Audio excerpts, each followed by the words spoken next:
გიორგი ბაჩიაშვილის საქმის განხილვა გრძელდება, ხტომაზე იკითხება ნათია თურნავა. პროცესი დახურულია. დღესვე ბრალდების მხარის კიდევ ერთ მოწმეს მოусმენენ ის ექსპერტია, რომელმაც აუდიო ჩანაწერზე მოამზადა დასკვნა. მაკა ლაშხია შემოგვიერთდება სასამართლოდან პირდაპირ ეთერში. მაკა, გისმენთ. ერთი საათის განმავლობაში პასუხობდა ეროვნული ბანკის პრეზიდენტი ნათია თურნავა სასამართლოში მის მიმართ დასმულ კითხვებს. სასამართლო პროცესიდან გამოსულზე მას კომენტარი მედიასთან არ გაუკეთებია. ის შემოიფარგლა მხოლოდ მცირე რეპლიკით და მან თქვა, რომ მან მიაწოდა სასამართლოს ინფორმაცია იმასთან დაკავშირებით, რა ინფორმაციასაც ფლობდა და ასევე თქვა მან ის, რომ ეროვნული ბანკი მოქმედებდა მხოლოდ კანონის ფარგლებში. მე გეტყვით იმას, რომ სხვა დასმულ კითხვებზე ნათია თურნავას არ უსაუბრია. მე გეტყვით იმას, რომ 2023 წელს, მაშინ, როდესაც ნათია თურნავა ასრულებდა ეროვნული ბანკის პრეზიდენტის მოვალეობას, ეროვნულმა ბანკმა ქართულ ბანკი დააჯარიმა 200,000 ლარით. სწორედ ამასთან დაკავშირებით ჰქონდა დღეს კითხვები ნათია თურნავასთან, როგორც დაცვის მხარე ამტკიცებს.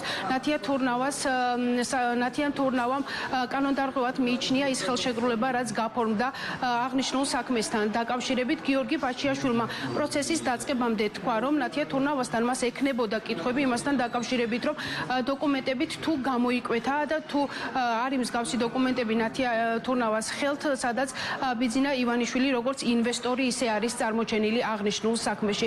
რაც შეეხება პროცესის მიმდინარეობას, მე გეტყვით იმას, რომ პროცესი იყო დახურული ნაწილობრივ ნათია თურნავას ჩვენება დახურულ რეჟიმში მიმდინარეობდა, გამომდინარე იქიდან, რომ პროკურორი მიხეილ სადრაძე ამბობდა, რომ საქმეში არის კონფიდენციალური ინფორმაცია, ამიტომ უნდა მომხდარიყო პროცესის დახურვა, რასაც არ დაეთანხმა დაცვის მხარე და მათი თქმით პროცესი უნდა ყოფილიყო საჯარო და უნდა ყოფილიყო ინფორმაცია იმასთან დაკავშირებით საჯარო, რა ინფორმაციას მიაწვდიდა ნათია თურნავა დღეს სასამართლოს ხდომას. მე გეტყვით იმას, რომ დაახლოებით 1 საათია ამ დროისთვის იკითხება ბრალდების მხარის კიდევ ერთი მოწმე, საუბარია სამხარაულის ექსპერტზე, რომელმაც დადო დასკვნა აუდიო ჩანაწერებთან დაკავშირებით.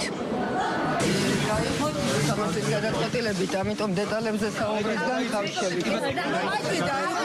ამიტომ ვერ დავარგო პროცედურას და ვერ გავაკეთებ განმარტებას პროცესთან დაკავშირებით. კიდევ ერთხელ ვამბობ, რომ ყველაფერი სრულიად კანონიერია. ჩვენ ყოველთვის ბანკებს უწესებთ სანქციებს და უწესებთ ჯარიმას, როდესაც ეს აუცილებელია. მან გამოიტანა ძალიან მძიმე დასკვნა და მან უნდა ახსნას.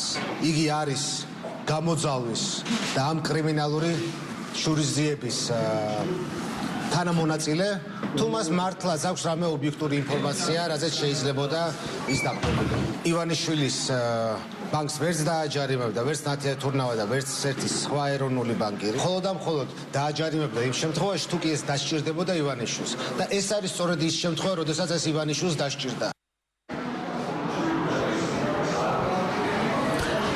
გეტყვით იმას, რომ თანაინვესტირების ყოფილ ხელმძღვანელს გიორგი ბაჩიაშვილს ედავებიან ბიძინა ივანიშვილის დიდი ოდენობის კრიპტოვალუტის მართსაწინააღმდეგოდ მითვისებას წარდგენილი ბრალი 9-დან 12 წლამდე თავისუფლების აღკვეთას ითვალისწინებს და ასევე გეტყვით იმას, რომ გიორგი ბაჩიაშვილი წარდგენილ ბრალში თავს დამნაშავედ არ ცნობს. მადლობა მაკა ლაშხია იყო პირდაპირ ეთერში.